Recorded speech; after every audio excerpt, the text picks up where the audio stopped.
Hello folks, good morning, good afternoon, good evening. As part of our mock Mania series, very interesting question. My mock scores are stagnant, and what should I do? And so, mock scores become stagnant at some point of time for everybody. So if you're looking to take like say 30 marks, and imagine you have scored 50 marks in your first mock, and if your mock scores were not stagnant, just go up in a straight line. So it is going to stagnate. Typically, mock scores follow a trajectory from one plateau to another plateau. When you're getting 35, 40 in a mock consistently, then something falls in place.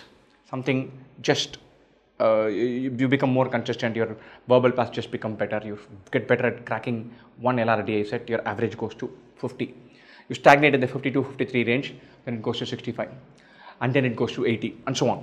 And it can stop at any point of time. But mock scores go from one plateau to another plateau. That means when you are at a plateau, your scores sometimes are volatile as well. It will be dispiriting. And so the temptation is to swing and say, look, I'm always at 50 because I'm not attempting more questions. I'll find more questions to attempt and then crack it and take my score to 80, 85. Always to our minds, the number of attempts seems to be the most prominent variable and also the most governable variable. More attempts equal to higher score. So it's an equation that is linked in our heads. It's absurdly wrong. Number of attempts is not an input variable, it's an output variable. What do I mean by that? Number of attempts is not what you govern. You do a bunch of things that governs the number of attempts you make. Don't have a target number of attempts which drives a target score in your head, because that means you'll chase. And usually it will happen that it will hit a jackpot in one mark, and then your volatility increases, accuracy goes out of whack, number of attempts stays good, but errors creep up. And so it is important to crack some funda. And there are some beautiful videos we have done to go from one plateau to next. In each verbal, quant, LRDA, what should you focus on if you're getting in one specific range to go to the very next one? Because lots of time advice is given for how to get a 98 percentile. And if you're getting 6 marks or 8 marks in verbal, 98 percentile seems like Mount Everest. And so go through that, it's super useful. The big takeaway here is the scores will get stagnant every now and then. They're volatile also, they go up and down. Every time the scores get stagnant, the temptation is to increase number of attempts. Don't fall for that. You'll have no control over the paper, no sense of, hey, I am confident of this paper if your scores are volatile, if your error rate is very high. So you cannot afford to fall into that trap. Don't go and say, I'll attempt more because that's a ball game. It is not. So don't fall into that trap. Keep your attempts low, keep your accuracy high. That first for phase one.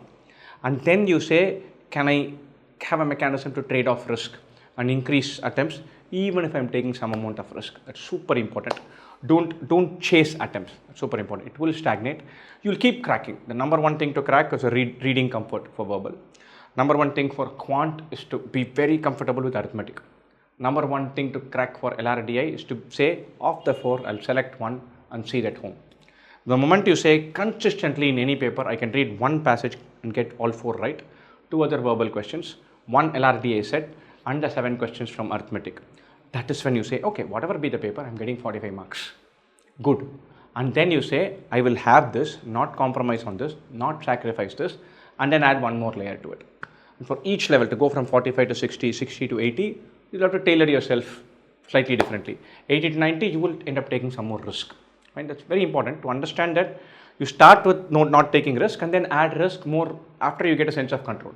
Right? It's very important to have that and not amp up attempts. If you amp up attempts in a bid to chase score, then there is no control. It becomes completely volatile and it can be dispiriting because you have no feeling for, look, I don't know what I'll get at the end of each cat, and that's not a good place to be. Fine? Super guys, best wishes again.